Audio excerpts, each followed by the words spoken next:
오후의 시작 함께 하실래요? 안녕하세요. 세상의 모든 정보 아나운서 전주리입니다. 추석이란 말에는 가을의 달빛이 가장 좋은 밤이라는 뜻이 담겨 있다고 하는데요. 요 며칠 가을이란 말이 무색할 정도로 무더운 날씨가 계속되고 있죠. 실제로 기상 관측사상 처음으로 추석 열대야까지 이어지고 있는데요. 마치 더위에 지친 마음을 달래주는 것처럼 어제는 평소보다 더 크고 밝은 슈퍼문이 떠올랐습니다. 큰 달이 명절을 더 특별하게 만들어준 것 같은데요. 여러분들은 추석 보름달을 보면서 어떤 소원을 비셨나요? 긴 연휴의 끝이 아쉬울 수밖에 없지만 어제 빈 소원이 이뤄지기 위해선 일상의 하루하루가 성실하게 채워져야 할 텐데요. 세상의 모든 정보, 오늘은 청취자분들의 일상 복귀를 응원하기 위해서 조금 특별한 코너들을 준비해봤습니다. 문경수 과학탐험가가 지구에서 달의 풍경을 느낄 수 있는 아주 특별한 여행지로 안내해 드릴 예정이고요. 저희 세모정 PD들이 추석 연휴 마지막 날에 허전함을 달래줄 노래들을 선물해 드릴 예정이니까요. 궁금한 분들 계속해서 함께해 주세요. 저희 방송은 KBS 1라디오 유튜브 채널을 통해서도 실시간으로 시청 참여하실 수 있습니다. 많은 관심 부탁드리면서 KBS 세상의 모든 정보 지금 시작합니다.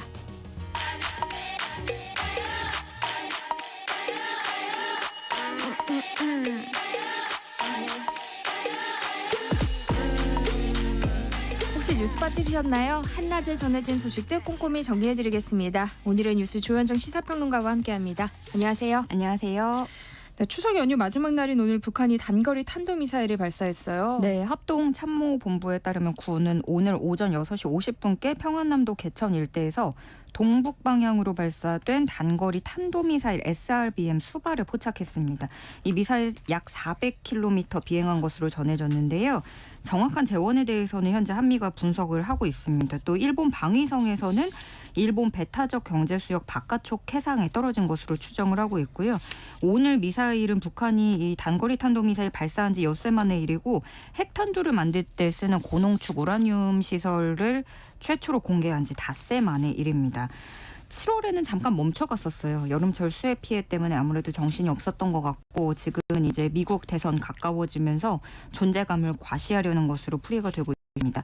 대통령실은 곧바로 국가안보실 2차장 주재로 안보 상황 점검 회의를 열었고 북한의 의도를 파악하고 우리 군의 대비 태세 등을 점검했습니다. 네, 이런 가운데 북한에 대응하기 위한 전략사령부가 다음 달에 공식 출범할 예정이라고요. 네, 다음 달 1일에 공식 출범하는 것으로 알려졌습니다. 전략사령부라고 하고 전략사라고 줄여서 말하기도 하는데 북한의 핵과 대량 살상무기 위협에 대응하는 컨트롤타워로서 세워지는 거예요. 합참 지휘 아래 창설이 되고 서울 남태령 수도방위사령부에 위치하게 됩니다. 전략사는 현무계열 탄도미사일과 스텔스 전투기, 3,000톤급 잠수함 등 우리 군 전략 자산을 통합 지휘를 하고요. 북한 핵 대량 살상무기 위협을 억제하는 임무를 맡게 됩니다.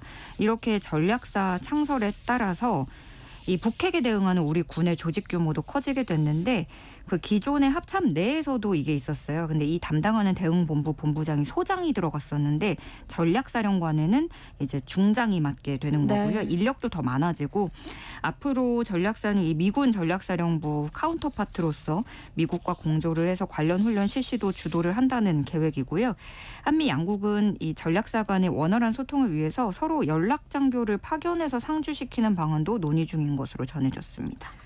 대선 레이스가 한창인 미국에서는 바이든 미국 대통령과 해리스 부통령이 우리나라의 추석 인사를 건네면서 한미 관계를 강조했어요. 네, 현지 시간 17일 미국 백악관 행정동에서 우리나라의 추석 기념 행사가 열렸습니다. 이게 전현직 백악관 한국계 직원이 주도를 한 행사라고 해요. 그 백악관에서 한국의 추석 행사가 열린 건데 지난해 1월에도 그때 설 축하 행사가 열리기도 했었습니다. 근데 추석 축하 행사는 이번이 처음이고 바이든과 해리스는 한 목소리로 추석에 대해서 가족의 중요성 또 추수를 하는 가을의 축복을 떠올리게 하는 때다라고 얘기를 하면서 한국계 미국인은 수백 년 동안 우리나라의 중요한 부분을 차지해왔다 이렇게 강조를 하기도 했습니다. 추가적으로 말씀드리면 해리스 손아랫 동서가 한국계로 알려져 있어요.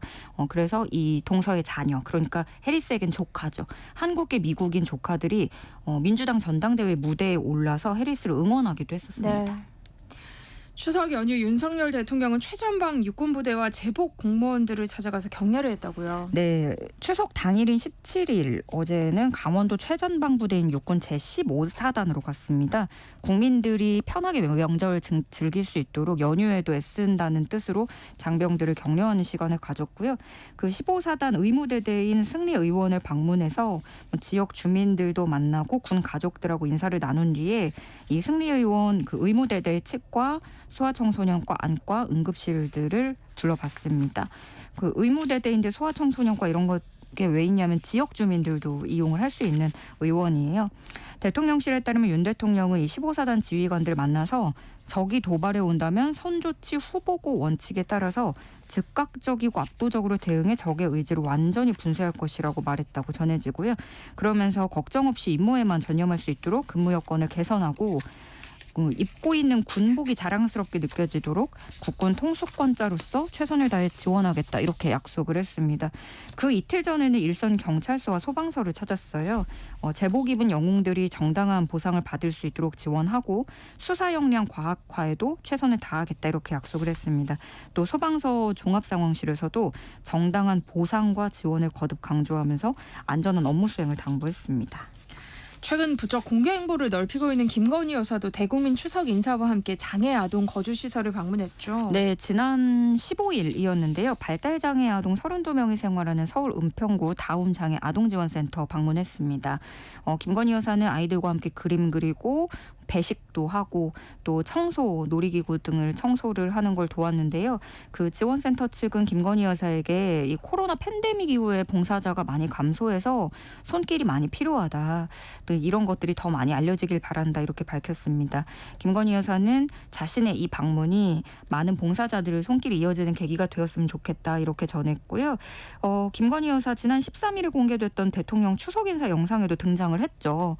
그런데 이게 지난 설하고는 굉장히 다른 대목입니다. 설 때는 안 나왔었어요. 그때가 명품 가방 수수 의혹 한창 불거지던 때였고 그리고 이제 좀 공개 행보를 넓혀가는 건데 연휴 직전에는 또 119 특수구조단 한강구조대 등등을 찾아가기도 했죠. 현장 근무자들 만나서 이제 한강 다리 위에서 이제 시찰을 하기도 했었는데 이런 상황에서 또 대통령 부인을 보좌하는 제2부속실 여기 이제 이거에 대해서도 계속 얘기가 나왔는데 지금 출범이 임박한 것으로 알려졌습니다. 그 대통령실 관계자에 따르면 지금 사무실 위치를 잡아서 공사를 하고 있는 단계라고 해요. 그래서 공사는 9월 말이나 10월 초쯤에 끝날 것으로 전망하고 있습니다. 네, 김건희 여사의 공개 행보를 두고 여권 내에서도 비판의 목소리가 나오고 있는 모양이에요. 네, 어느 정도 이 야권의 비판은 예상이 됐던 부분이었는데 특히나 연휴 전에 김건희 여사가 한강제도구대를 방문을 했던 부분 거기서 이제 마치 대통령인 듯하다 이런 비판들이 야권에서 쏟아졌어요. 뭐 어떤 얘기가 나왔냐면 김 여사 입에서 경청, 조치, 개선 이런 단어를 쓰는 모습이 마치 통치자 같았다. 내지는 연예인도 이거보다는 뭐 길게 자숙한다라든가 제2부속실이 왜 필요가 없었겠느냐. V2가 아니라 V1. 그러니까 2부속실이 아니라는 거죠. 1인자다. 뭐 이런 식으로 비꼬는 말들 야권에서 쏟아졌습니다.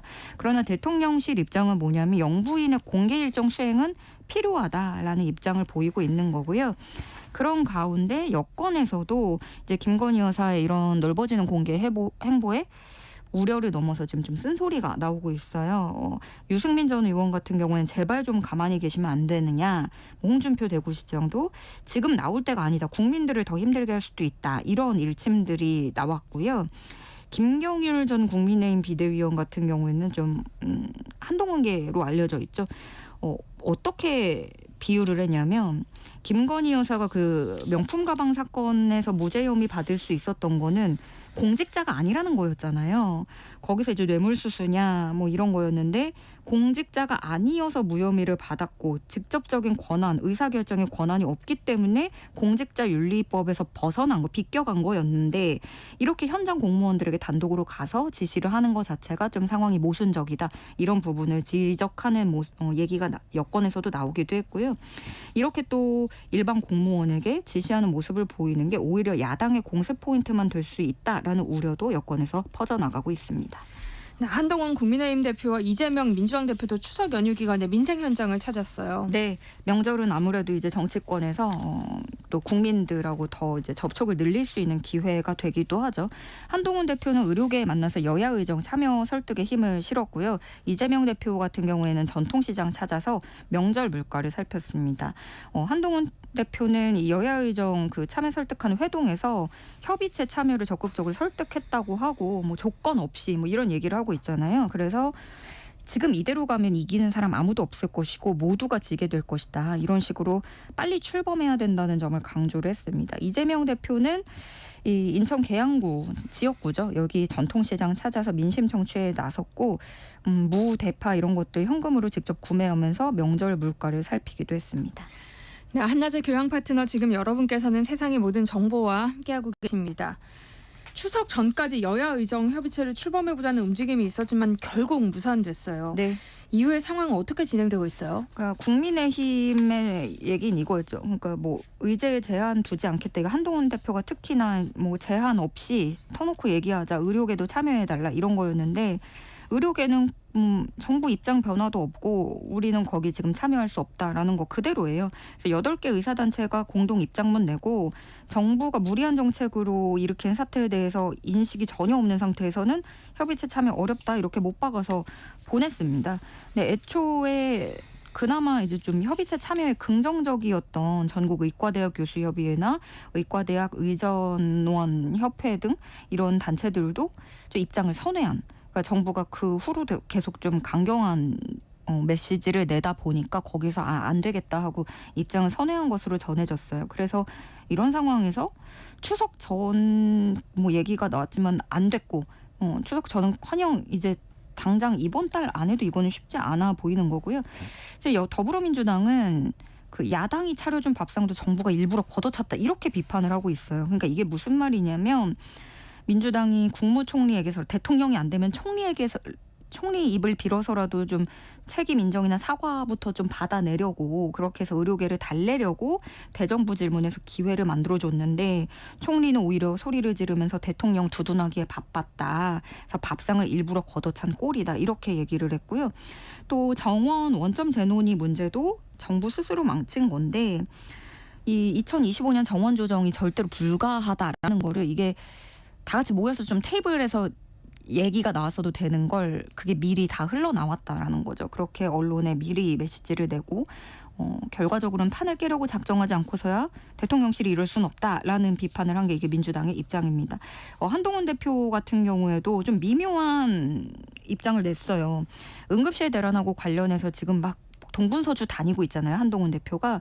근데 무슨 얘기를 했냐면 불안감을 많은 분들이 느끼고 계시는 것 자체가 이미 상황은 벌어진 것이다 이렇게 밝힌 겁니다. 그동안 뭐 한덕수 총리, 대통령실 등등에서 정부 측에서는 계속 응급실 붕괴가 아니다, 대란이 아니다, 관리 가능한 수준 내에 있다 이렇게 좀 다독여 왔는데 사실상 들여다보면 이런 정부 측 입장과 굉장히 배치되는 이야기를 한동훈 대표가 했다라고 해석을 할 수 있겠습니다.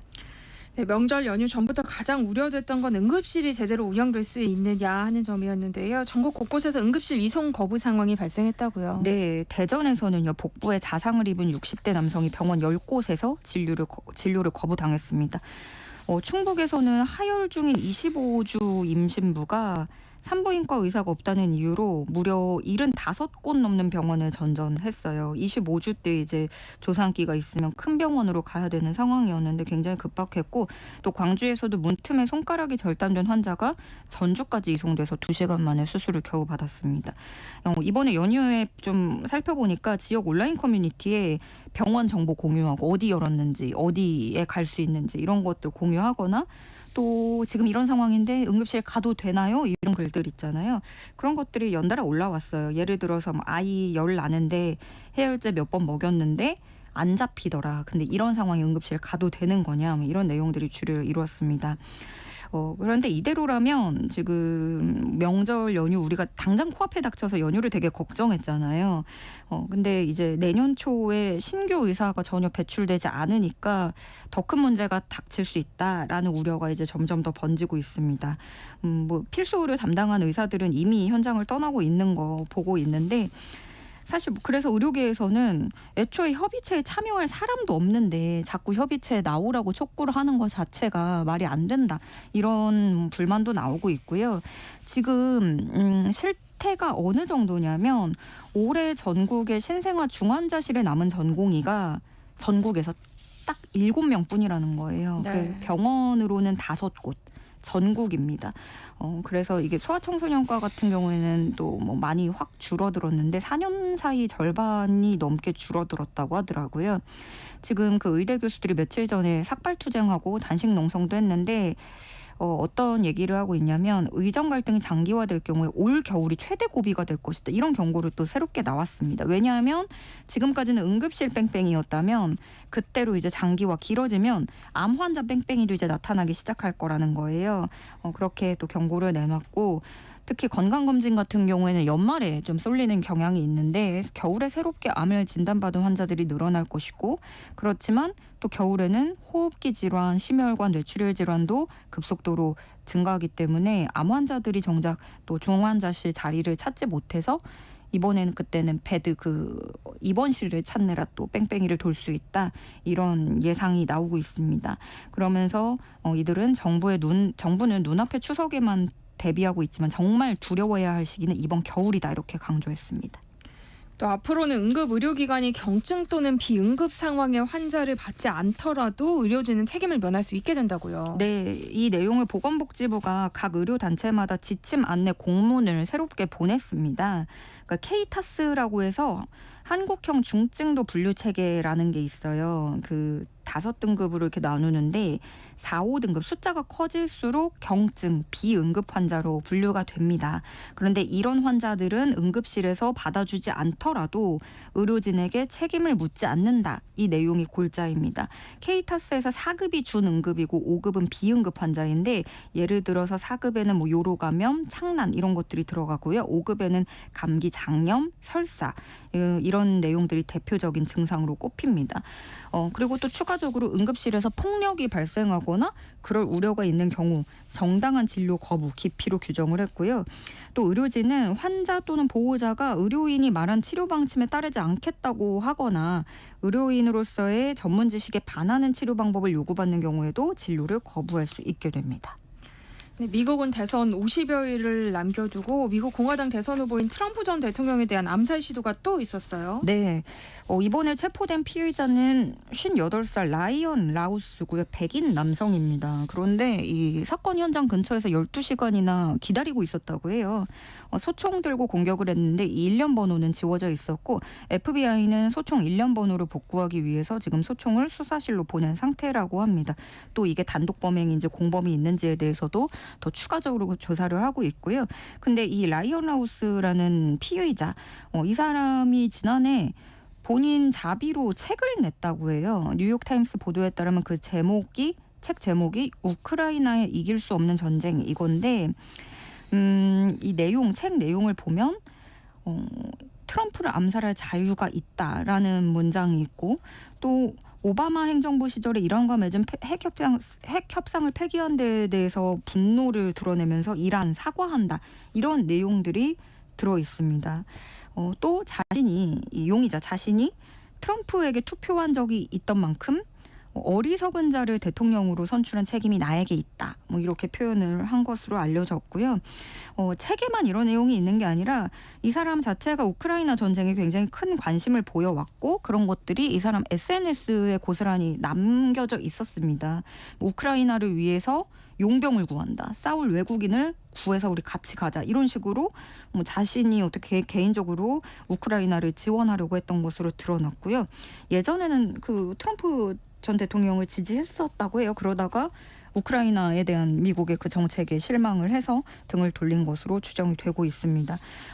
그리고 또 이 12시간 머물렀다고 하잖아요. 그러면은 이제 비밀 경호국이 이번에도 또 경호를 실패한 게 아니냐라는 지적의 목소리가 들끓고 있는데 반면에 경호국은 사달이 벌어지기 전에 막았다라는 점을 강조를 하면서 용의자는 정작 단 한 발의 총도 쏘지 못했다. 최고 수준의 경호를 했다. 이렇게 강조를 하고 있습니다.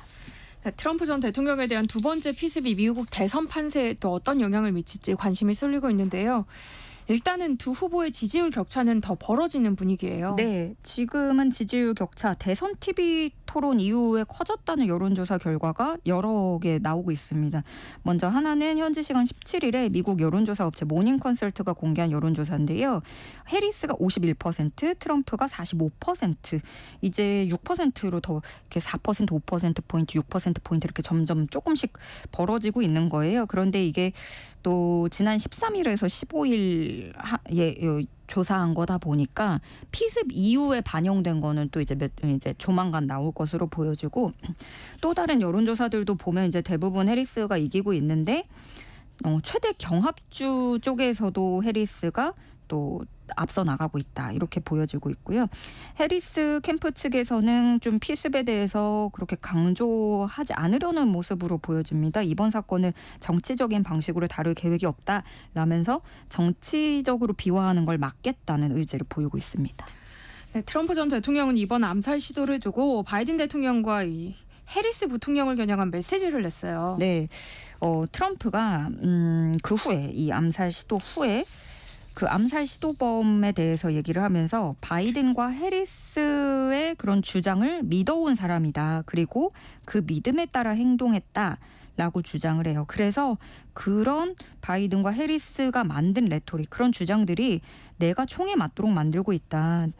나는 이 나라를 구할 사람이고 그들, 그러니까 바이든과 해리스는 이 나라를 파괴하고 있는 사람들이다. 이렇게 얘기를 하고 있는데, 그러니까 뭐 이런 그 미국 민주주의와 자유를 두고 뭐 트럼프는 자유를 위협하고 있다 이렇게 좀 얘기를 하고 있잖아요. 반대 진영인 민주당 쪽에서는요. 네. 그래서 이런 언사들이 나에 대한 그런 악마화, 나를 미워하는 사람들을 늘리게 만들고, 이것은 종국에는 나에 대한 암살 시도로 연결되고 있다라는 주장인 건데요. 어쨌든간 뭐 정치적으로 이제 대선 앞두고 메시지를 낼 수는 있는데, 첫 번째 그 펜실베니아에서 유세 도중에 그 총격을 받았던 아주 커다란 사건이 있었잖아요. 그때가 7월인데 이때하고 대응이 굉장히 차이가 있다. 이렇게 해석을 할 수 있습니다. 왜냐하면 그때는 사실 갑자기 트럼프 쪽으로 훅 기울기도 했고 되게 역사의 길이 남을 사진이 찍히기도 했고 임팩트가 컸단 말이에요. 그때는 트럼프가 오히려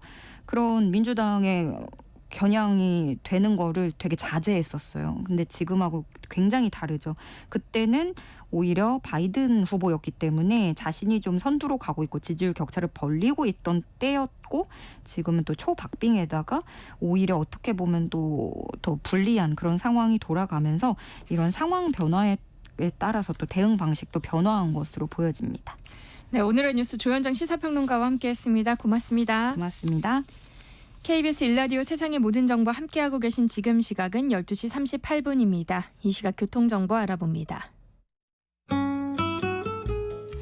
이 시각 교통정보입니다. 연휴 마지막 날인 오늘 이 시각 경부고속도로 서울 쪽으로 영동 1터널에서 반포까지 총 30km 구간 속도 줄이고 있고요. 서울 요금소 부근 2차로에서는 승용차 관련 사고나 처리하고 있어서 주의가 필요하겠습니다.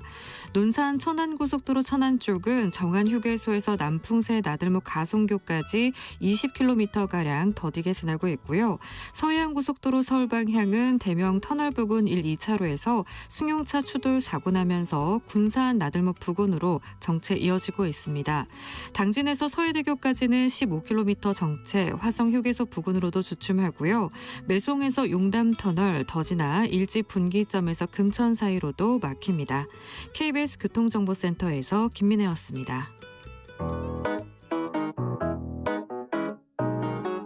세상의 모든 정보는 청취자분들의 관심과 참여를 기다립니다. 방송 들으시면서 궁금한 점이 있거나 의견 공유하고 싶은 분들 계시면 문자 보내주세요. 추첨을 통해 모바일 쿠폰 보내드리겠습니다. 참여하실 번호는 샵 9730이고요. 짧은 문자 50원, 긴 문자 100원의 이용료가 부과됩니다. 콩 게시판을 통해서는 무료로 참여하실 수 있고요. KBS 1라디오 유튜브 채널을 통해서도 실시간으로 시청 참여하실 수 있습니다.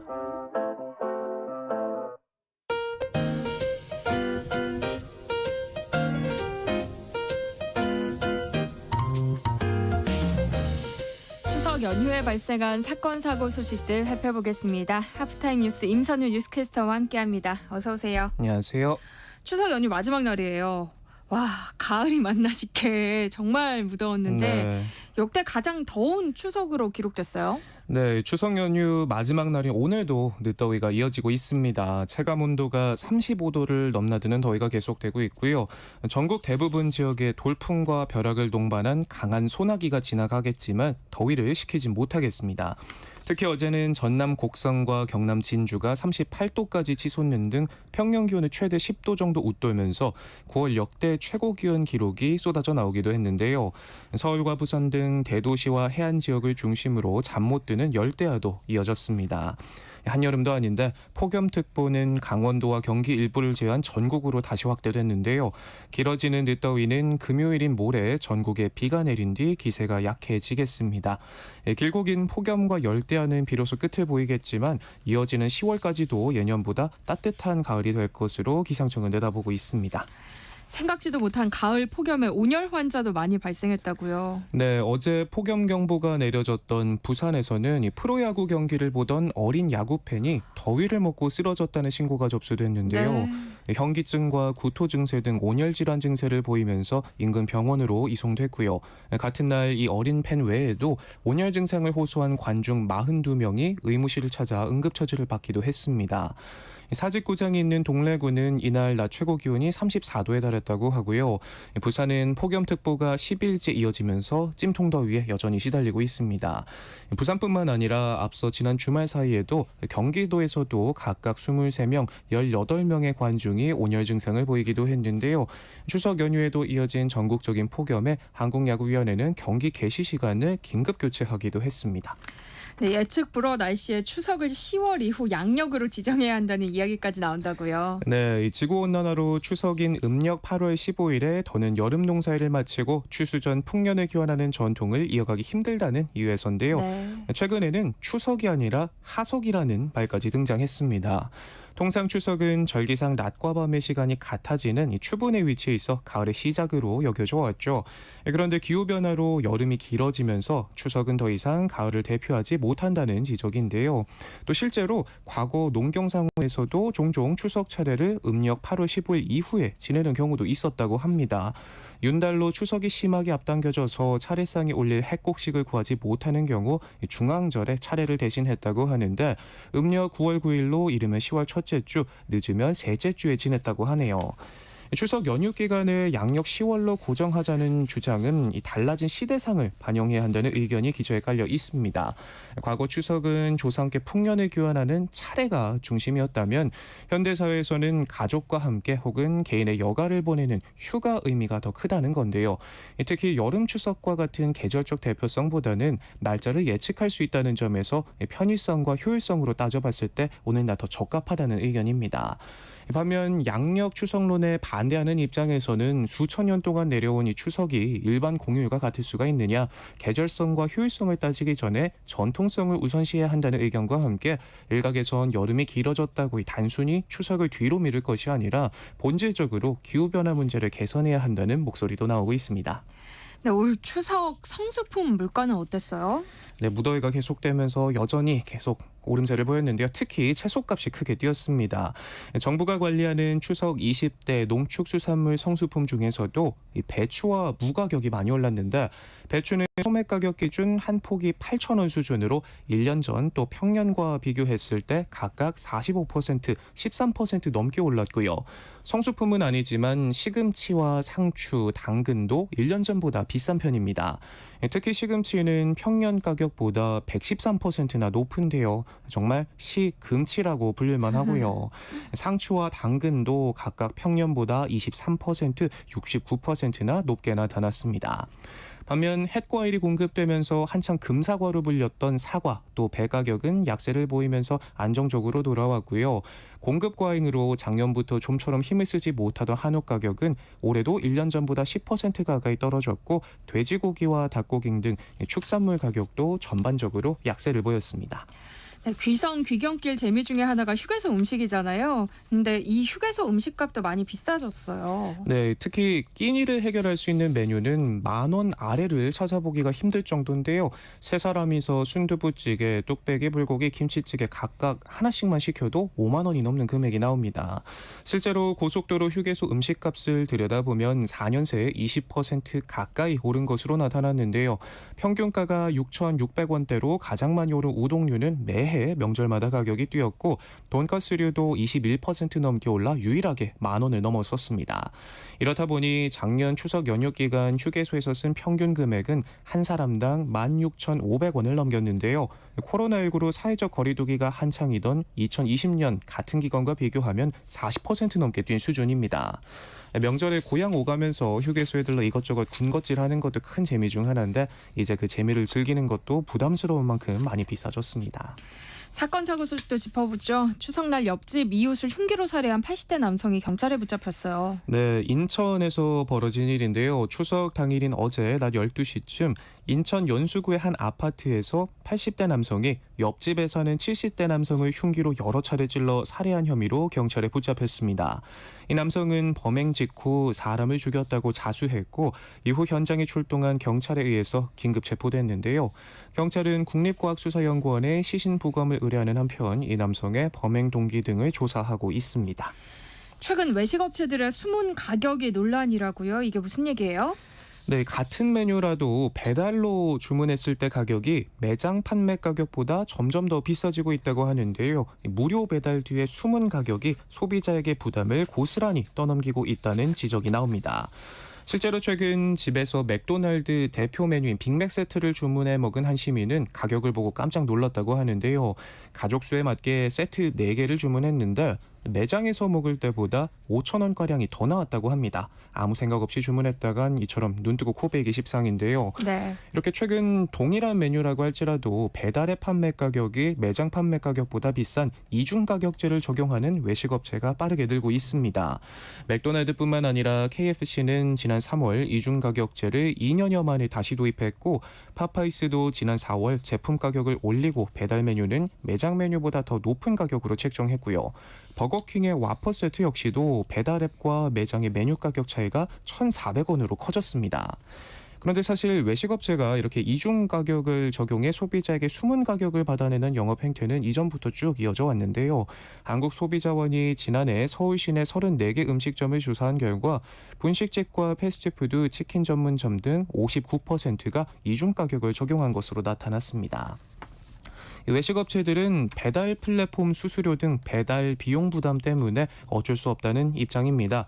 하지만 문제가 되는 점은 이 소비자가 배달 메뉴 가격과 매장 메뉴 가격이 다른지 또 차이가 얼마나 나는지를 알기 어렵다는 건데요. 배민이나 쿠팡이츠에서 맥도날드나 KFC를 검색하면 배달 메뉴 가격이 매장과 비교해 비싸다는 공지를 찾아볼 수 없고요. 소비자원이 지난 2021년 조사 이후 배달 주문과 매장 구입의 제품 가격이 다르다는 사실을 명확하게 알리라고 업체들에게 권고했지만 3년이 지난 지금도 잘 지켜지지 않고 있는 것으로 전해졌습니다. 이 때문에 메뉴 가격의 숨은 배달비를 투명하게 해야 한다는 지적이 끊이질 않고 있는데요. 무료 배달이라고 해도 이미 메뉴 가격에 배달비가 숨어 있어서 조삼모사다. 소비자의 알 권리와 선택권을 침해하는 것이다. 배달비와 음식값을 명확히 분리할 필요가 있다라는 지적이 나오고 있습니다. 그런가 하면 요즘 배달업종에 불법 취업하는 외국인도 빠르게 늘고 있다고요. 네, 묻고 따질 것 없이 오토바이만 탈 줄 알면 될 만큼 쉽게 일자리를 구할 수 있기 때문인데요. 관련 자료를 보면 올해 7월까지 171건의 불법 취업 사례가 적발됐는데 작년 한 해 동안 적발된 건수와 비교해봐도 이미 40% 넘게 증가했고요. 네. 같은 추세가 이어지면 올해 연말까지 2배 수준이 될 것으로 예상됩니다. 국적도 베트남부터 우즈베키스탄, 말레이시아 등 다양해졌는데 주로 다른 사람의 명의의 외국인 등록증을 도용하거나 불법 체류자 신분을 속이고 취업 활동에 나선다고 합니다. 법적으로는 특정 비자를 소지한 외국인만 배달업에 종사할 수 있고 또 쿠팡이츠 같은 경우에는 비자 종류와 무관하게 외국인 라이더를 받지 않고 있지만 이 같은 규정에도 불구하고 배달 물량을 위탁받은 라이더가 자신의 면허를 다른 이에게 넘기거나 하는 불법적 행위를 원천적으로 차단하는 건 현실적으로 어렵다고 하네요. 플랫폼 업체들이 불법 명의 도용이나 대여시 영구 위탁 제한이 될 수 있다는 약관도 내걸고 있지만 실제로 누가 배달을 했는지 확인할 수도 없을 뿐더러 배달 물량을 재위탁받아 운영하는 배달 대행업체 상황은 더욱 심각할 수밖에 없다는 설명입니다. 이렇게 불법적으로 취업한 라이더의 가장 큰 문제는 혹시라도 사고가 났을 때 책임을 질 수가 없다는 건데요. 네. 전문가들은 특히 오토바이의 경우 단속 자체가 어려워서 통계에 잡히지 않는 건수가 훨씬 더 많을 것이라면서 명의를 도용하거나 번호판 없이 도로에 나선 외국인들이 사고를 내고 도망갔을 때 추적하기 어려운 점이 가장 큰 문제라고 지적을 합니다. 이렇다 보니 국내 배달업 종사자들 사이에서도 불만과 우려의 목소리가 커지고 있는데요. 관련 커뮤니티에는 외국인 배달원 신고하는 방법 등의 게시글이 공유되기도 하고요. 한 라이더는 업계에서 유일하게 보험 가입 여부를 확인했던 배달의 민족마저 쿠팡이츠와 요기요를 따라 올해 초 유상보험 의무를 선택으로 바꿨다면서 보험 가입을 강제하는 플랫폼 기업이 없어 가뜩이나 도로가 위험한 상황에서 불법 외국인 라이더까지 늘어난다니 우려스럽다라고 말을 합니다. 또 한편에선 최근 플랫폼 간 무료 배달 경쟁에 불이 붙으면서 배달 노동 환경이 악화하고 내국인 라이더들이 이탈하기 시작한 데다 플랫폼 업체들이 한 차례 외주화한 배달이 다시 그 아래 대행 협력사로 2차 외주화된 상황도 관리 사각지대를 키우고 있다는 지적이 나옵니다. 다음 뉴스 살펴볼게요. 오랜 기간 충무로를 지켜왔던 대한극장이 문을 닫게 됐어요. 네, 한국 영화계의 산 증인이죠. 1958년부터 지금까지 충무로를 지켜왔던 대한극장이 66년 역사를 뒤로하고 기억 속으로 사라집니다. 당초 이달 말일까지 운영할 예정이었지만 리모델링 공사가 앞당겨지면서 대한극장에서는 더 이상 영화를 볼 수 없게 됐습니다.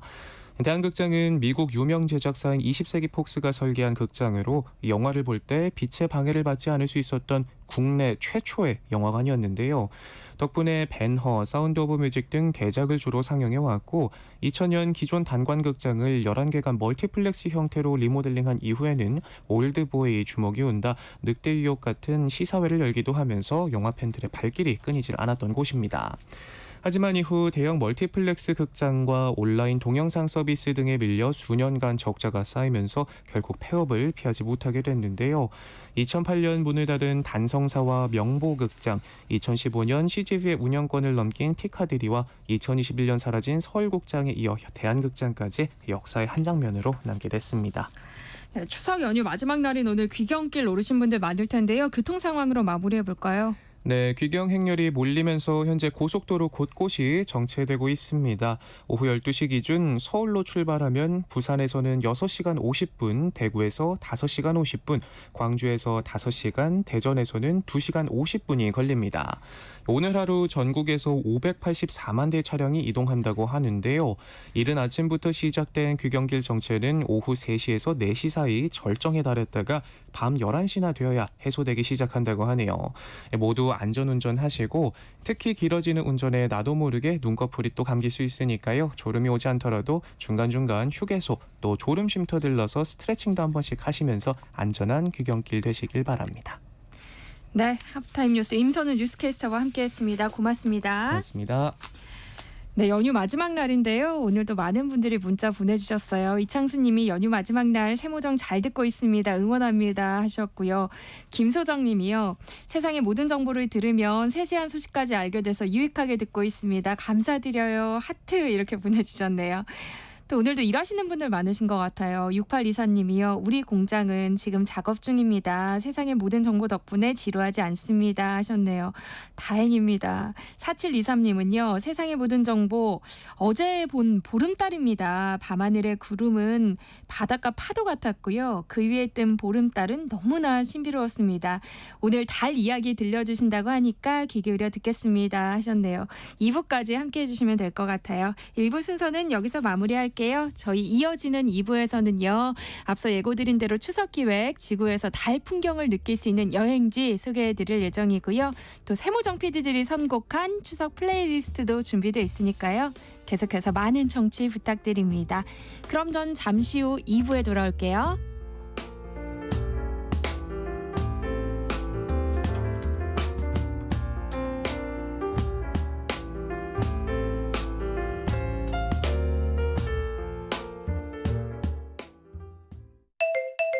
추석 연휴 갑자기 아프면 이렇게 하세요. 증상 발생 시 우선 동네 병의원을 방문해 주세요. 의료진이 중증으로 판단하면 큰 병원으로 이송 가능합니다. 많이 아프고 긴급한 상태라면 119로 연락하세요. 중증도에 적합한 병원으로 이송할 겁니다. 코로나가 의심스럽다면 신속하게 검사 진료받을 수 있는 발열 클리닉을 이용하세요.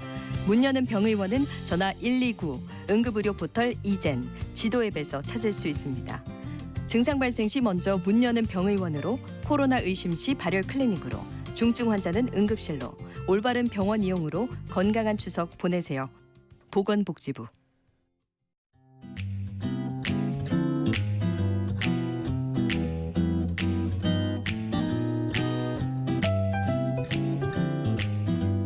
안녕하세요. 바른말 고운말입니다. 우리말 속담에 약은 쥐가 밤눈 어둡다라는 말이 있습니다. 이것은 약 발라 실수가 없을 듯한 사람도 부족한 점은 있음을 비유적으로 이르는 말인데, 이와 같은 뜻을 가진 속담으로 약 바른 고양이 밤눈이 어둡다 같은 것도 있습니다.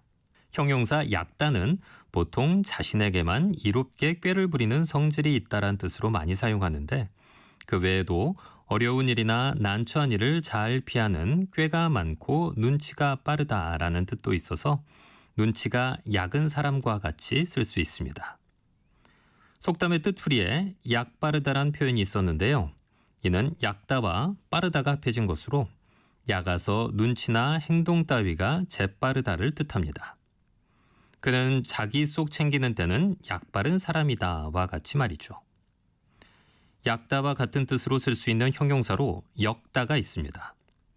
약다와 다른 점은 첫 음절에 모음 여를 쓴다는 것인데, 예를 들어 그는 역은 사람이라 술값을 내본 적이 없다.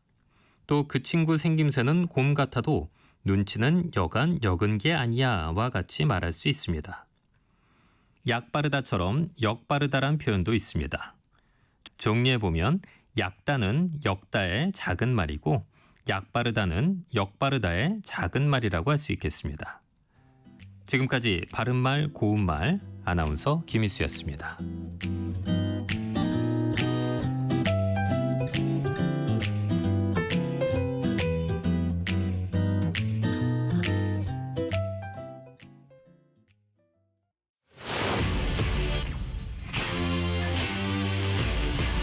토론에 정답은 없습니다. 토론이 세상을 바꿀 수도 없습니다. 하지만 질문은 새로운 세상을 만들 수 있습니다. 질문으로 올바른 세상을 만드는 첫걸음. 평일 저녁 7시 20분 KBS 열린 토론.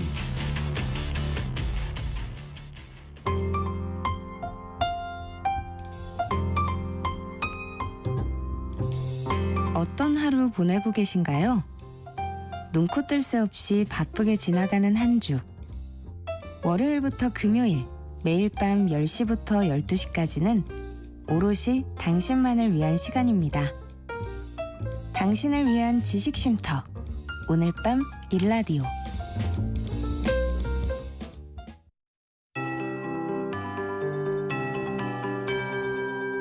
KBS 58분 날씨. 먼저 지진 정보입니다. 충남 태안군 서경열비도 남서쪽 142km 해역에서 규모 2.7의 지진이 발생했습니다. 별다른 피해는 없을 걸로 예상됩니다. 강원도에 발효됐던 호우주의보는 12시를 기해서 모두 해제됐습니다. 전국 대부분 지역으로 소나기가 내릴 걸로 보이는데요. 천둥, 번개, 돌풍을 동반해서 특히 남부지방은 강하게 오겠습니다. 최대 40mm 정도, 그 밖의 지역 5에서 30mm 정도로 예상되고 있습니다. 안전사고에 유의하셔야겠습니다. 오늘도 무덥겠습니다. 실제 기온보다 체감 온도가 더 높겠고요. 내일도 역시 열대야 나타나는 곳이 많겠습니다.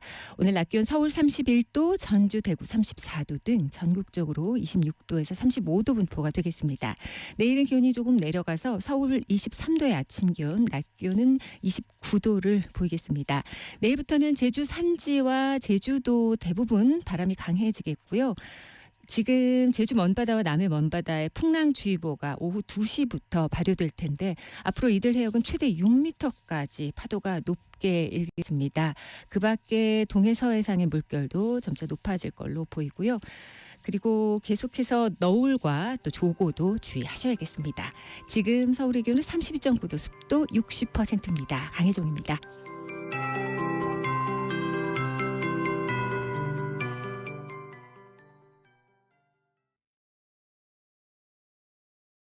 정성을 다하는 국민의 방송 KBS가 한시를 알려드립니다. AM 711kHz, FM 97.3MHz, KBS 1라디오입니다. HLKA.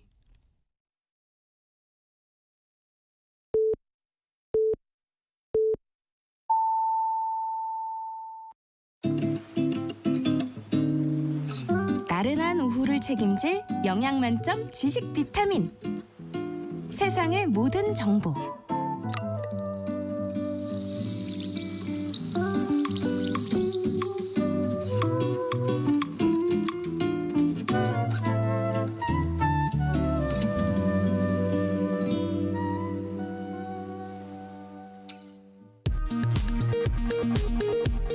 이 시각 라디오 정보센터 뉴스입니다. 북한이 오늘 아침 단거리 탄도미사일 여러 발을 발사했습니다. 대통령실은 인성환 국가안보실 제2차장 주재로 안보 상황 점검회의를 열었습니다. 더불어민주당 등 야당은 내일 본회의를 열어 김건희 여사 특검법과 해병대원 특검법, 전국민 25만 원 지원을 담은 지역화폐법을 처리할 계획입니다. 국민의힘은 세 개 법안에 대해 동의할 수 없고 의사 일정도 사전 협의가 없었다며 반발하고 있습니다.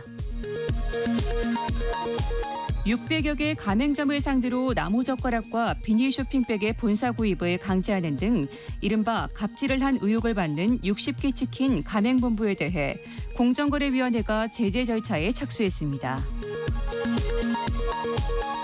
지난 12일 기준 5대 은행의 주택담보대출은 570조 8,388억 원으로 지난달 말보다 2조 1,772억 원 늘었습니다. 지금까지 라디오 정보센터 뉴스 정한나였습니다.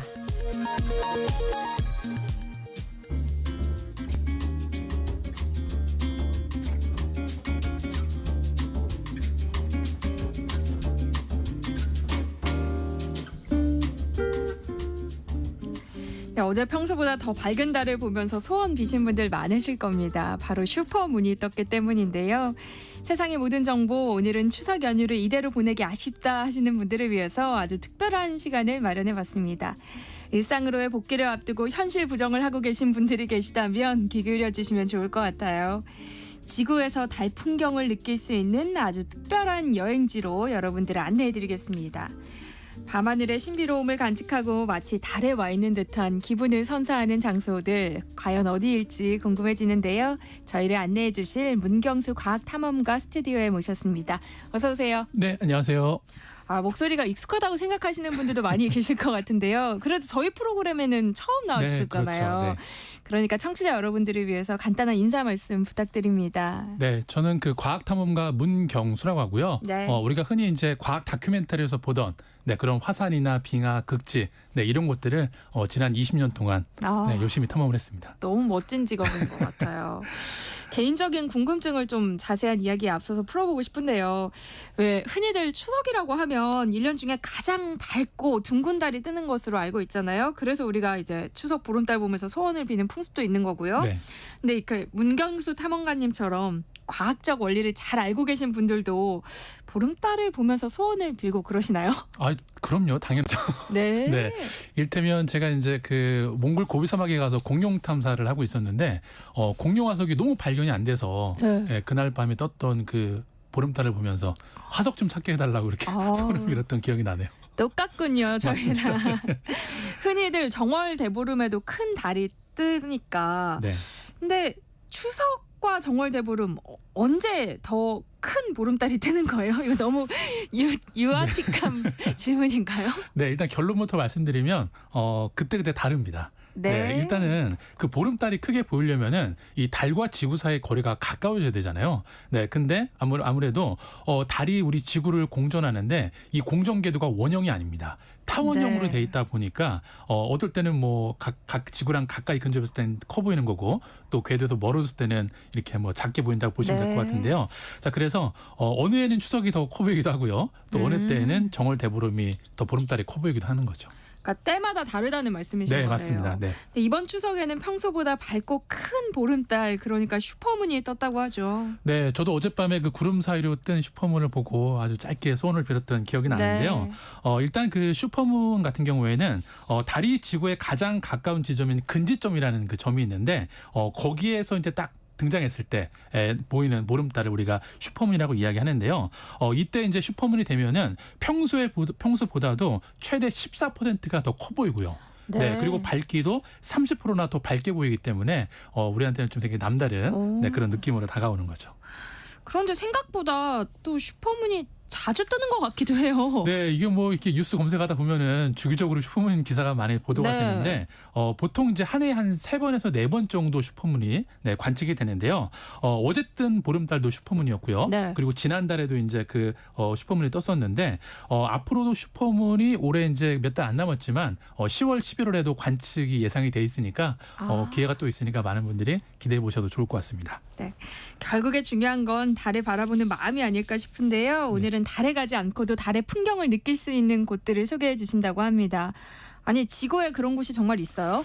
네, 있습니다. 네, 우리가 이제 흔히 그 달 풍경을 상상해 보면은 아주 고요하고 아주 황량한 그런 풍경들이 머릿속에 많이 네. 이제 떠오르게 되는데 그런 느낌도 들지만 동시에 우주의 신비로움을 느낄 수 있는 그런 장소가 아마 지구상에서 굳이 달의 풍경과 비슷한 곳이 아닐까라고 생각이 들어서 그런 것들을 좀 오늘 소개해 볼까 합니다. 그럼 첫 번째로 소개해 주실 달의 풍경을 만날 수 있는 장소는 어딘가요? 네, 첫 번째 그 여행지는 불과 얼음의 땅이라고 불리는 아이슬란드입니다. 저 가보고 싶은 곳이에요. 네. 근데 저처럼 이렇게 아이슬란드를 여행 버킷리스트로 꼽는 분들이 많이 계실 것 같거든요. 네네. 근데 최근에 화산 폭발도 있었잖아요. 네네. 아이슬란드와 달 어떤 관계가 있어요? 네, 일단 그 아이슬란드를 간단히만 좀 소개를 드리면은 일단 면적이 우리나라랑 거의 비슷합니다. 네, 우리나라 1.1배 정도 되는데요. 네. 근데 놀랍게도 인구가 우리나라 제주도민의 절반밖에 살고 있지 않아요. 오. 네, 제주도민이 약 70만 가까이 되니까 그 절반이니까 30만 5만만 6만 명 정도. 사람 보기 너무 힘들겠는데요. 네. 근데 그나마도 인구의 거의 뭐 60% 이상이 수도인 레이키아비크에 다 몰려 살고 있고요. 나머지 몇만 명이 이 넓은 남한 크기 면적에 분포돼 있다 보니까 네. 인구 별도가 거의 없다고 보시면 됩니다. 그러네요. 자, 그렇다 보니까 아무래도 이 아이슬란드 땅의 내륙 지역들은 거의 뭐 인공적인 훼손이 거의 안 되다 보니까 아주 오래전부터 여러 분야의 과학자들도 아주 이렇게 주목하고 있는 그런 곳이기도 한데요. 근데 오늘 어쨌든 달과의 관계를 우리가 또 찾아봐야 되니까 바로 아폴로 미션이랑 이 아이슬란드가 되게 관련이 많이 있습니다. 네, 자, 어떤 우리가 관계요? 인류가 처음으로 달에 가기 위해서 이제 시작했던 게 아폴로 미션인데요. 네. 근데 제가 이제 아나운서님께 질문 하나 드리면은 아폴로 우주병사 3명이 아폴로 11호를 타고 달에 갔잖아요. 네. 근데 왜 달에 갔을까요? 그냥 인간의 염원이지 않았어요? 네, 맞습니다. 뭐 인간의 염원일 수도 있고 당시에 이제 뭐 구소련과 미국의 어떤 경쟁 체제, 그쵸, 네. 그런 것도 있었겠지만 일단 그 생각을 해보면은 그 당시에 이 아폴로 미션에 투입된 예산이 미국 중앙정부 예산의 거의 3%가 넘습니다. 네, 이렇게 막대한 예산을 투입했는데 많은 분들이 그냥 뭐 달에 가서 깃발 하나 꽂고 사진 찍으러 간 걸로 많이들 알고 계시는데 저처럼요? 네, 그렇죠. 네, 근데 전혀 그렇지 않습니다. 왜냐하면 이 아폴로 미션을 나사가 주관해서 하다 보니까 중요한 과학적 임무가 있었는데요. 바로 달에 가서 달의 암석과 토양을 지구로 무사히 가져오는 게 중요한 과학적 임무였는데 문제는 뭐냐면 이 우주병사들이 그 공군 전투기 조종자 출신이다 보니까 우주선 조종은 되게 잘하는데 지질학적 지식이 거의 제로에 갖고 왔어요.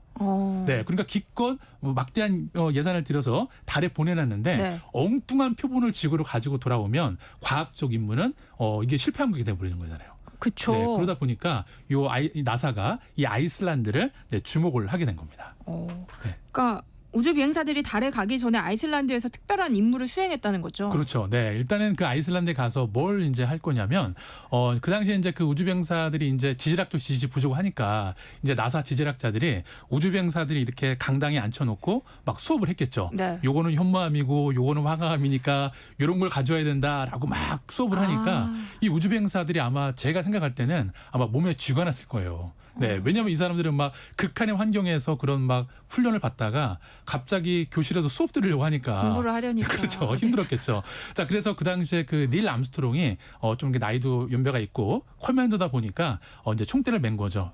이제 우리는 이렇게 해서는 이해를 못하니까 아예 지구상에서 달의 풍경과 아주 유사한 곳에 가서 직접 망치로 한번 암석도 깨보고, 네, 그런 이제 실제 경험을 통해서 우리가 습득을 해야지만 달에 가서 무사히 표본을 가지고 올 수 있다라고 해서 이 나사 과학자들하고 나사 이제 아폴로 우주 비행사들이 달에 가서 완벽하게 달에 있는 암석과 표본을 지구로 돌아오는 매뉴얼을 만들려고 하게 된 겁니다. 아이슬란드 가서 연습한 거네요. 그렇죠. 미리. 예행 연습을 한 거죠. 네, 달과 풍경이 너무 유사하니까. 네. 네, 몇 년 전에 달에 갔던 우주 비행사들이 아이슬란드를 다시 방문했다고 하더라고요. 네. 이거는 왜 그런 거예요? 네, 어쨌든 그 당시에 이제 그 뭐 달에 가본 적이 누구도 없으니까 네. 정말 뭐 불안했겠죠. 걱정도 많이 되고. 근데 어쨌든 아이슬란드에서 이런 그 훈련을 통해서 어쨌든 성공적으로 달에 가서 이제 미션들을 수행하고 왔죠. 네. 네, 그리고 나서 시간이 이제 거의 60년이 흘러버린 거죠.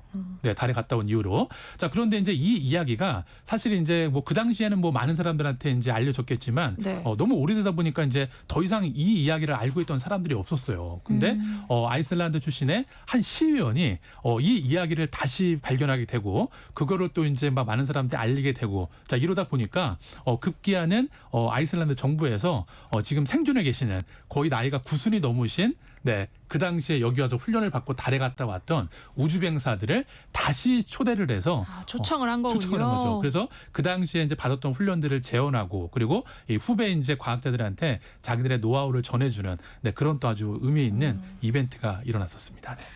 우주 비행사 얘기를 하시니까 떠올랐는데요. 왜 영화 인터스텔라도 아이슬란드에서 촬영했던 거 네, 아니에요? 맞습니다. 그 스비나 플스 요쿨이라는 그 네. 빙하에서 촬영을 했었죠. 네. 그래서인지 요즘 아이슬란드에 가면 색다른 달 여행을 할 수 있다면서요. 네, 맞습니다. 일단 그 인터스텔라뿐만 아니라 뭐 왕자의 게임, 뭐 배트맨 같은 그런 여러 영화들을 아이슬란드에도 많이 요즘에 촬영을 하다 보니까 아이슬란드가 요즘에 북유럽의 헐리우드라는 그 수식어가 붙을 정도로 네, 정말 영화 촬영들을 많이 하게 되는데 근데 이제 요즘에 아이슬란드에 가면 어떤 그 독특한 여행을 할 수가 있냐면 이제 아이슬란드라는 나라가 사실 우리나라처럼 이렇게 우주 탐사에 별 관심이 없었어요.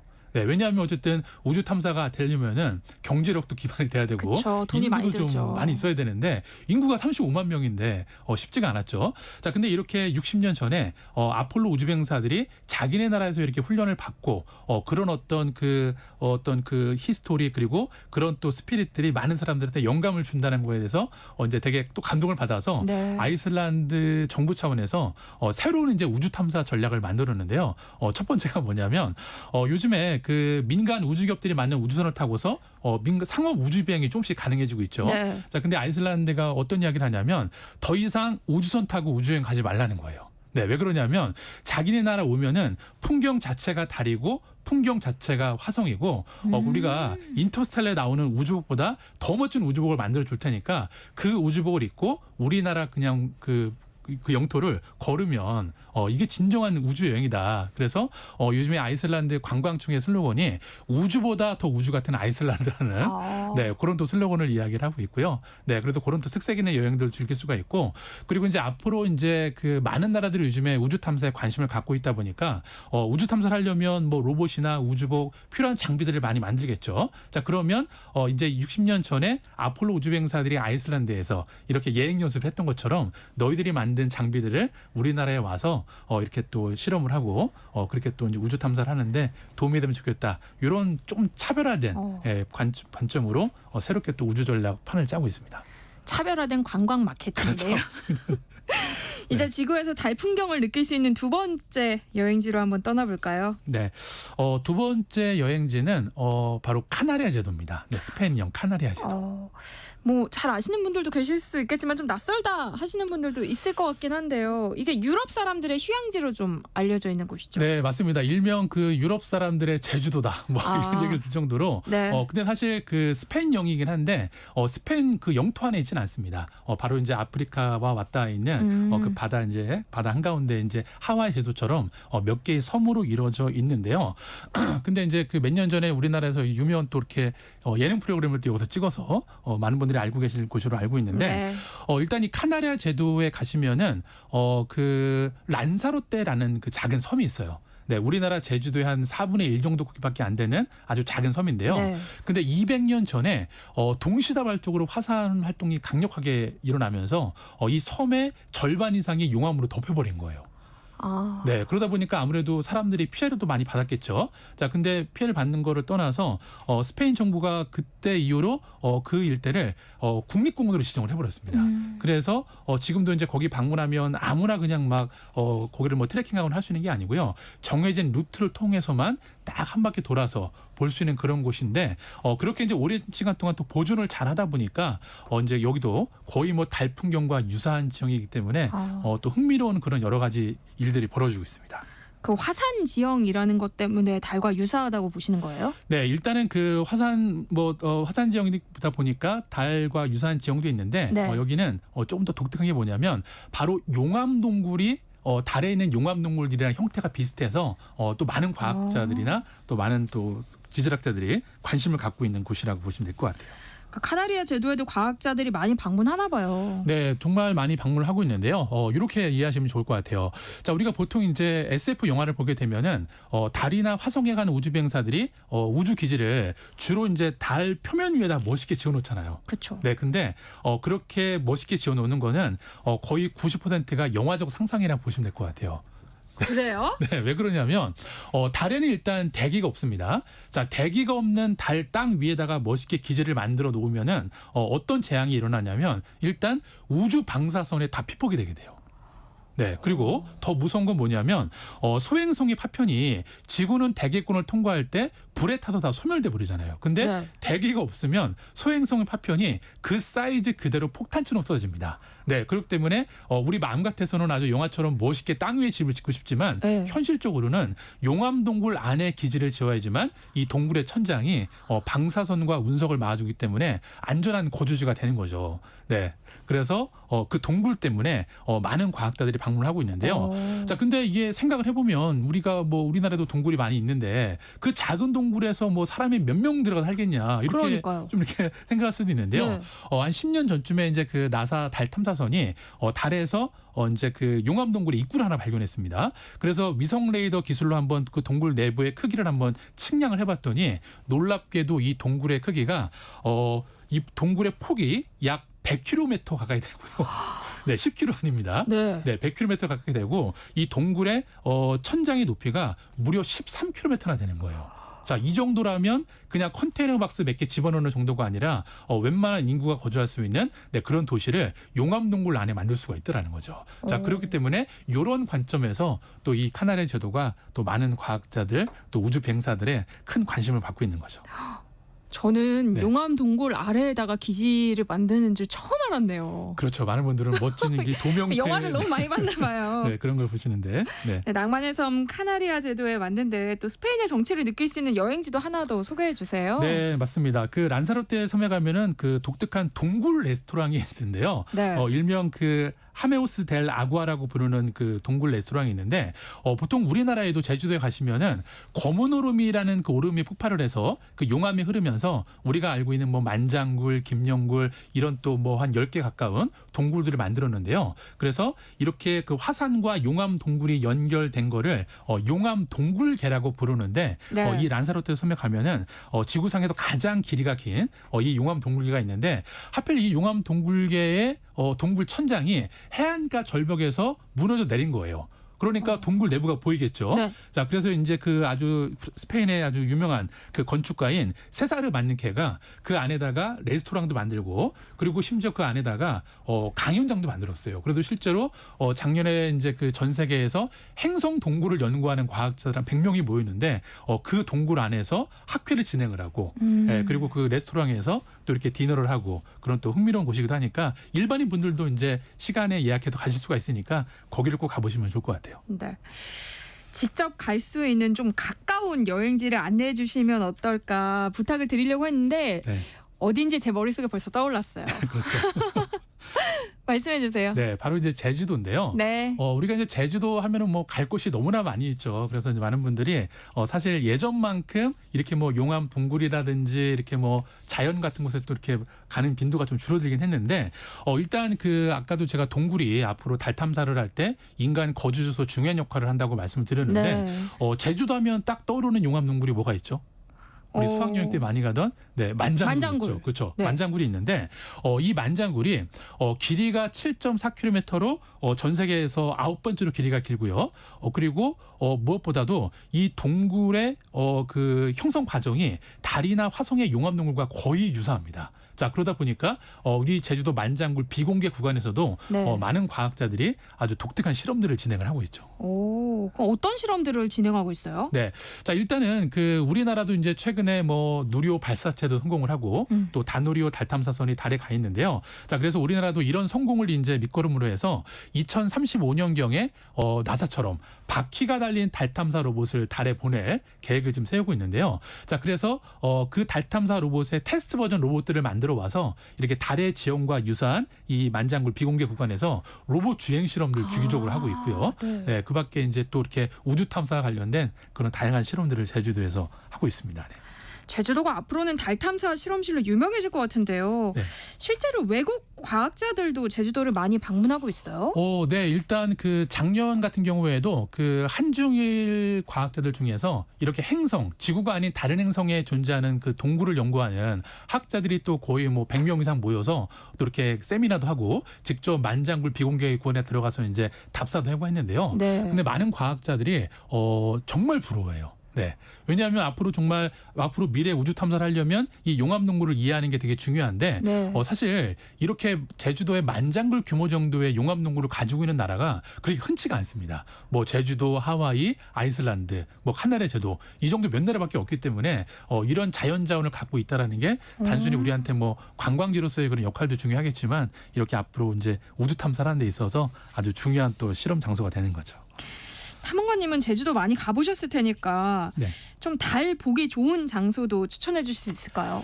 네, 뭐 달은 뭐 어떤 보기 좋은 곳이 많이 있긴 한데 네. 제가 봤을 때는 제주도 그 남쪽에 가면 송악산이 있습니다.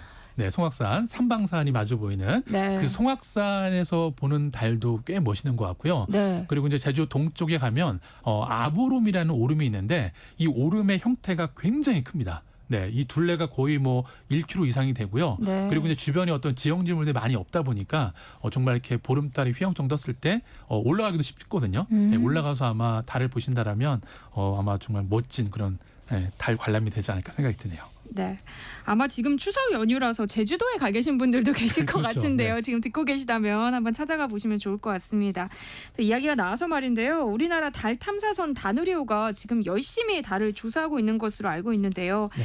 다누리호 근황도 좀 전해주세요. 네, 일단 많은 분들이 알고 계실 텐데 다누리호가 원래 작년 연말까지 그 임무를 하고 이제 임무가 끝나는 거였는데요. 네. 근데 다행스럽게 이 다누리호에 연료도 충분히 남아 있고 그리고 부품들의 상태도 좋아서 이 다누리호가 미션 기간이 2025년까지 2년이 늘어났습니다. 오. 네, 그래서 물론 작년 한 해 동안도 뭐 진짜 그 수집한 데이터를 가지고서 뭐 달 전체 지도도 만들고 그리고 우라늄 원소 지도도 만들고 이런 좋은 성과들이 있었는데 앞으로 이제 임무 기간이 2년이 늘어났기 때문에 네. 좀 더 추가적으로 더 선명하고 또 그 고해상도의 그런 지도를 만들어내지 않을까라는 생각이 들고요. 그리고 최근 한 달 전에는 이 다누리호에 탑재된 감마선 분광기라는 그 탑재체가 있는데요.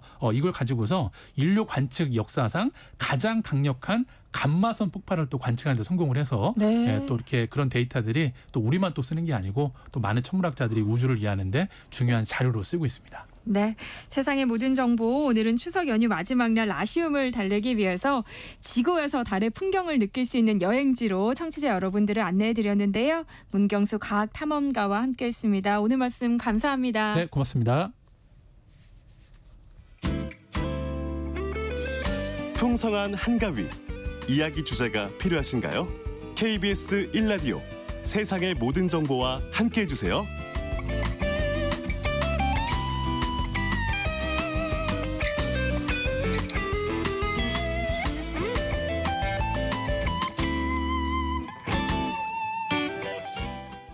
수요일 이 시간 세모정 담당 PD가 직접 체험한 트렌드를 알려주는 강 PD의 체험 삶의 현장 코너 시간인데요. 추석을 맞아서 그 코너는 한 주 쉬어가고요. 오늘 특별한 시간 준비해봤습니다. 지금 귀경길 차 안에서 라디오 듣고 계신 분들 많으실 텐데요. 그래서 세모정 PD들이 총 출동해서 추석 연휴 행복한 기억은 살리고 후유증은 멀리 날려버릴 노래들 쭉 추천해드릴까 합니다. 함께 들으면서 연휴 마무리해보시죠. 이 시간 함께할 강소연 PD, 주하영 PD 오셨습니다. 어서 오세요. 안녕하세요. 안녕하세요. 이번 추석 연휴가 5일로 또 나름 길었어요. 두 분은 뭐 연휴 끝나는 게 좀 아쉽죠? 네, 너무너무 아쉽습니다. 이 시간이 지나가는 게 아까울 정도예요. 저도 추석을 겸해서 오랜만에 본가에 갔다 왔는데 네. 가족들이랑 좀 오랜만에 보고 좀 연속으로 쉴 수가 없어요. 사실 라디오 PD들이. 근데 정말 오랜만에 연속으로 쉬는 게 너무 좋아서 저도 너무 아쉽네요. 아유, 저는 연휴에 계속 이제 아이와 함께 있다 보니까 뭐 아쉽긴 아쉽지만 또 괜찮기도 하다. 우리 추석 연휴 후유증을 날려버릴 플레이리스트 함께 들어볼까 합니다. 추석 연휴 마지막 날이라서 귀경길에 라디오 듣고 계신 분들 많을 텐데요. 두 분은 이렇게 장거리 여행할 때 라디오 좀 많이 듣는 편이에요? 저는 다행히 큰 집이나 본가가 좀 멀진 않고 대중교통으로 닿을 수 있는 수도권 지역이어가지고 대중교통 이용해서 보통 왔다 갔다 하는데 가끔 차를 이용할 때는 엄청 막히긴 하는 것 같아요. 그래서 그때는 라디오를 들으면은 굉장히 공감되는 사연들 나올 때 저희 이제 엄마 아빠랑 같이 이게 누가 문제냐, 누가 잘못했느냐를 가지고 토론을 하다 보면은 굉장히 재밌었던 기억이 있는데 요즘은 사실 이제 제가 입사를 하기 전에는 라디오를 진짜 많이 들었는데 이게 좋아하는 일이 직업이 되면 취미가 더 이상 될 수 없다 이런 알아요. 말들 하시잖아요. 네. 저도 조금 그래가지고 제가 좀 지금 선배님을 앞에 두고 할 소리는 아닌 것 같지만 분기가 빠진 것 같습니다. 네, 쉴 때는 잘 안 듣게 되더라고요. 그래서 저는 여행할 때는 주로 평소에 잘 안 듣는 장르의 음악이나 가사 없는 연주곡 같은 걸 주로 듣는 것 같습니다. 저는 졸릴 때 주로 라디오를 켜는데요. 왜냐면 좀 제가 예측할 수 없는 것들이 나오기 때문에 라디오를 들으면 저는 좀 잠이 깨는 것 같아요. 근데 보통 장거리 여행을 가다 보면 다른 사람이랑 가야 되는데 그러다 보면 그러니까 뭐 프로그램 취향이나 이런 게 또 안 맞을 수 있어서 저는 그런 경우에는 선곡은 무조건 조수석에 앉은 사람이 하는 걸로 법칙을 정했어요. 그래서 제가 조수석에 앉으면 제가 노래를 고르는데 뭐 그럴 때면은 그날 듣고 싶은 걸 틀기도 하고 아니면 이제 운전자가 보통 졸리고 힘들잖아요. 그래서 신청곡을 받아서 틀어주기도 합니다. 귀경길은 평소보다 오래 걸리다 보니까 별별 상황이 다 발생하잖아요. 만약에 이런 상황에는 어떤 노래가 좋을지 궁금해요. 막 도로가 꽉 막힌 거예요. 운전대를 잡고 이제 남편이 막 운전을 하고 있어요. 근데 시간이 너무 오래 걸리니까 이제 내비를 무시하고 좀 시간을 줄여보려고 샛길로 빠졌어요. 근데 시간은 막 더 늘어났어.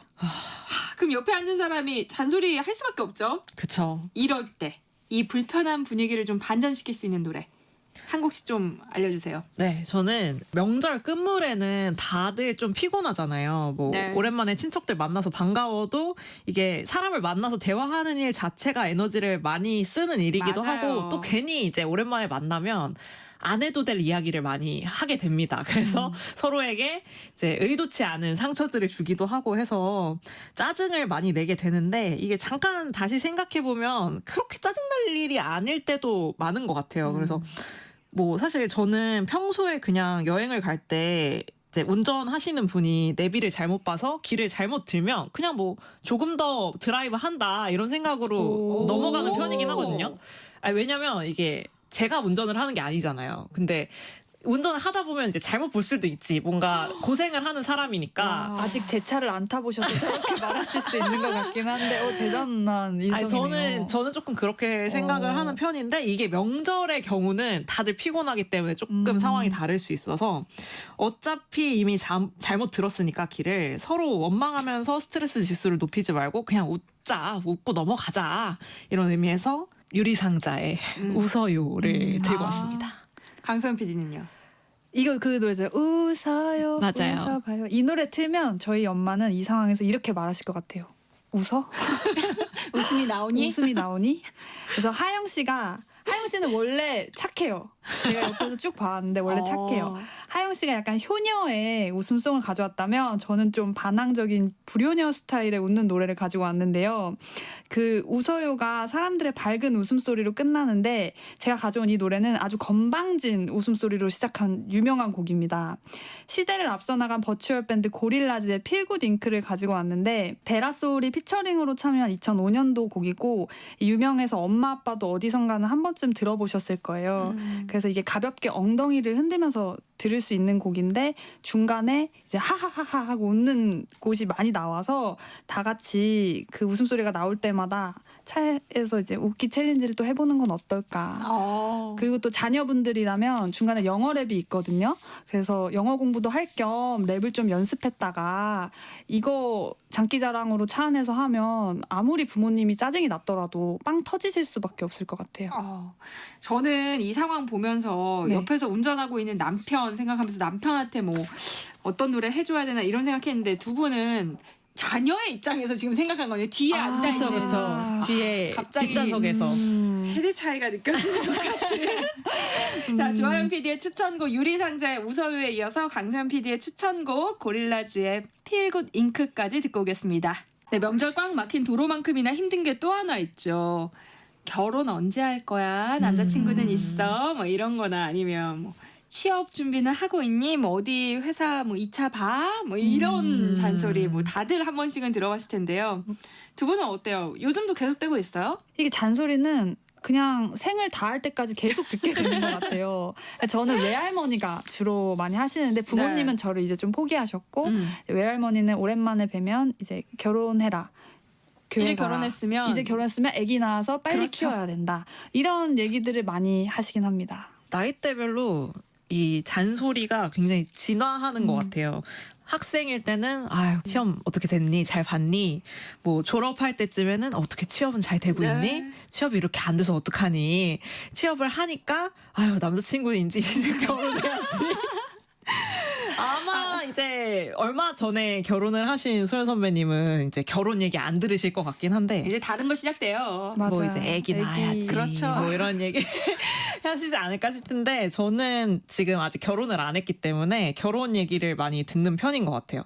근데 제가 사실 비혼주의자는 아니거든요. 그래서 보통 어른들이 결혼해야지 뭐 이런 이야기를 하시면 아유 네 그래야죠 이러고 그냥 이제 거기서 종결을 짓는 거죠. 거기서 제가 뭐 아이 근데 이건 이렇고 저건 저렇고라고 말꼬리를 잡다 보면 이제 그 잔소리 타임의 러닝 타임이 점점 길어지기 때문에 최대한 빨리 종결하는 편입니다. 저는 듣다 보니까 주하연 PD 되게 착하네요. 되게 착해요. 갈등을 피하고 싶습니다. 저는 갈등이 싫습니다. 강소연 PD는 이런 잔소리 어떻게 대응해요? 저는 사남매 장녀거든요. 그래서 어려서부터 잔소리랑 이런 기대 이런 거엔 좀 이골이 나 있어요. 그래서 저는 부담스러운 게 되게 커가지고 이제 20살 넘게 나이 먹고 나서는 부모님의 기대치를 낮추는데 혈안이 되어 있었습니다. 그래서 만약에 부모님이 취업 언제 할 거니 이러면 어머니 아버지 오늘 취업이 하늘의 별 따기보다 어렵습니다. 저는 아마 안 될 것 같습니다. 그리고 뭐 연애는 하니 이렇게 물어보시면 할머니 저는 연애도 결혼도 하지 않겠습니다.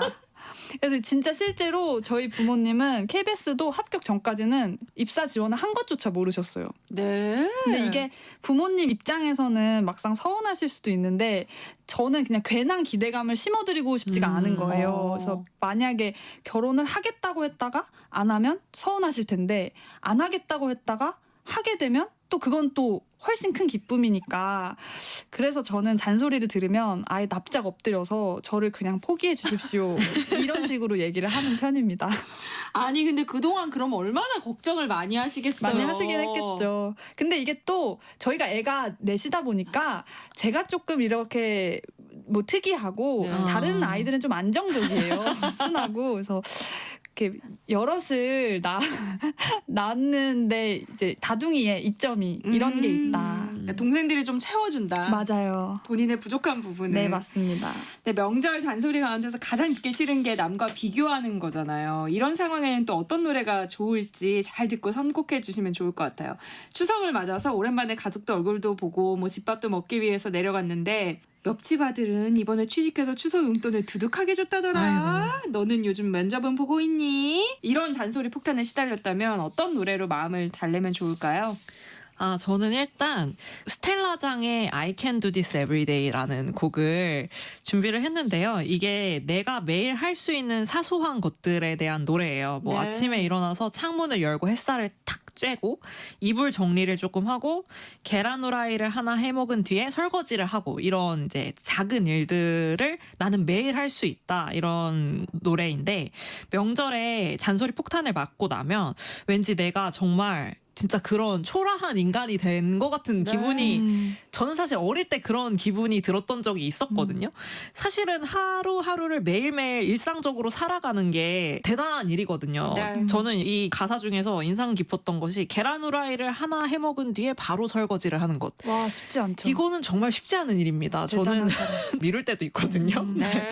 그럴 때도 있는데 이렇게 사소한 일들을 해내는 것 자체가 너무 대단하다, 너무 멋지다라는 위로의 의미로 선곡을 해봤습니다. 주영 PD가 착한데 좀 게으르네요. 네, 많이 게으릅니다. 많이.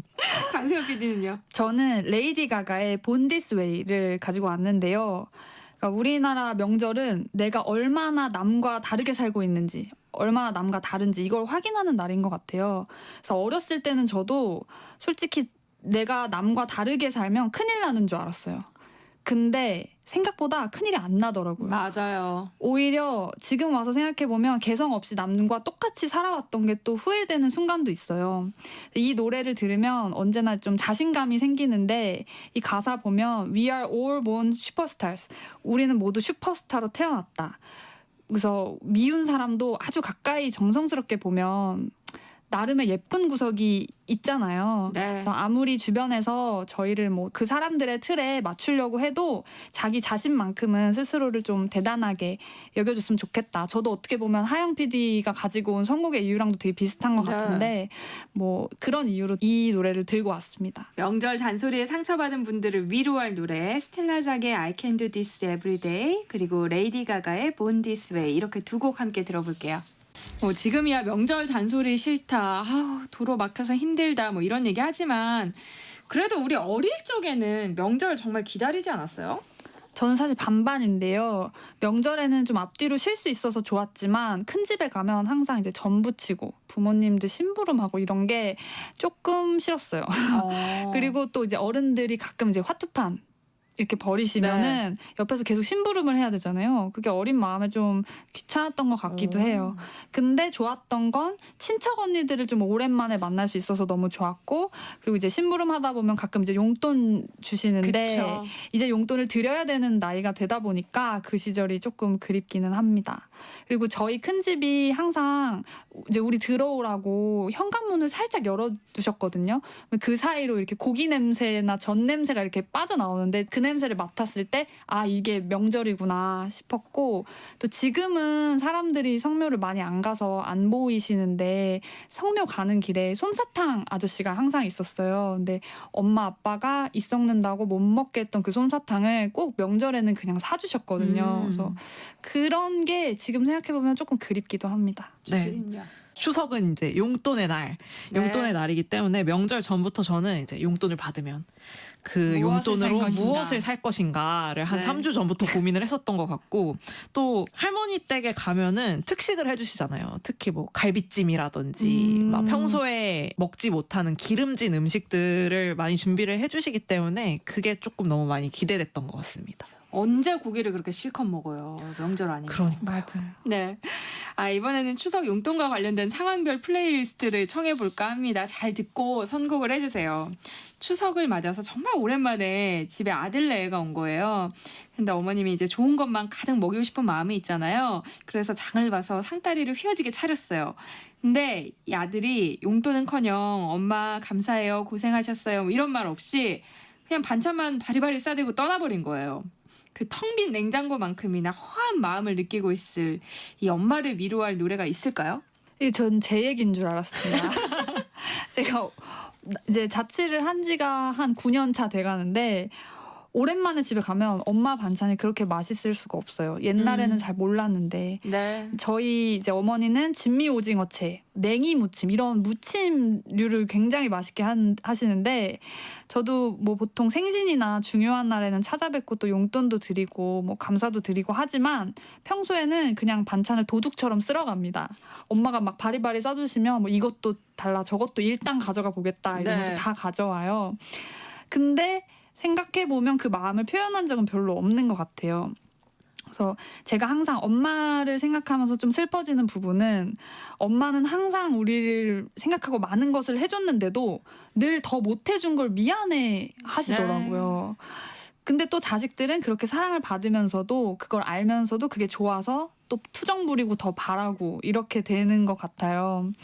그 뜻밖의 만남 프로젝트라는 걸로 진행된 엄마가 딸에게라는 양희은 선생님의 곡이 있는데 김규리 씨가 피처링을 하셨고 처음 들었을 때 그런 미안하다라는 부분에서 좀 울컥했던 기억이 있어요. 네. 그래서 저는 이번 기회에 함께 들으면서 부모님의 깊은 마음을 다시 한번 떠올리는 계기가 됐으면 합니다. 네, 그러면 양희은, 김규리의 엄마가 딸에게 듣고 오시죠.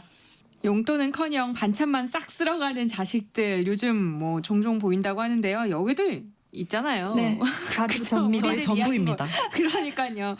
저는 가끔 제가 도둑 같아요. 저도요. 딸이 도둑이다 하실 것 같아요. 저 가고 나면 엄마가. 근데 자식 때문에 마음앓이 하는 분들을 위로할 노래 주피디는 어떤 곡 선곡해왔어요? 저는 김세정 씨의 꽃길이라는 노래 들고 왔는데요. 이게 부모님의 사랑은 늘 늦게 깨닫는 것 같아요. 한 템포 느리게. 뭔가 괜히 짜증내고 막 인사 제대로 못하고 나오고 막 이런 적이 저도 많아가지고 조금 찔리는데 네. 이게 언젠가 또 다 느끼게 되는 날이 오더라고요. 그 당시에는 순간적으로 짜증을 내고 한 며칠 후에 잘못했다. 좀 이렇게 생각한 적이 저도 많아서 표현을 제대로 못하는 자녀들이 다 이런 마음이지 않을까. 과분한 부모님의 사랑을 알게 될 때쯤에 어른이 되는 것 같다. 이런 생각을 하면서 지금은 철이 없는 아들, 딸도 언젠가 부모님의 마음을 알게 될 거다라는 위로의 입장에서 들려드리고 싶어서 가지고 왔고요. 세상의 모든 부모님들이 꽃길만 걷기를 바라는 마음으로 철든 아들, 딸의 입장에서 노래를 부르는 김세정 씨의 꽃길 같이 들어보시면 좋을 것 같습니다. 조아영 PD의 추천곡 김세정의 꽃길 끝곡으로 들려드리고요. 두 분간에 여기서 인사 나눌게요. 오늘 말씀 고맙습니다. 감사합니다. 네, 세상의 모든 정보 여기서 마무리하겠습니다. 끝으로 김세정의 꽃길 함께 들으시고요. 추석 연휴도 잘 마무리하시길 바랍니다. 그럼 저는 내일 다시 찾아뵐게요. 아나운서 전주리였습니다. 고맙습니다.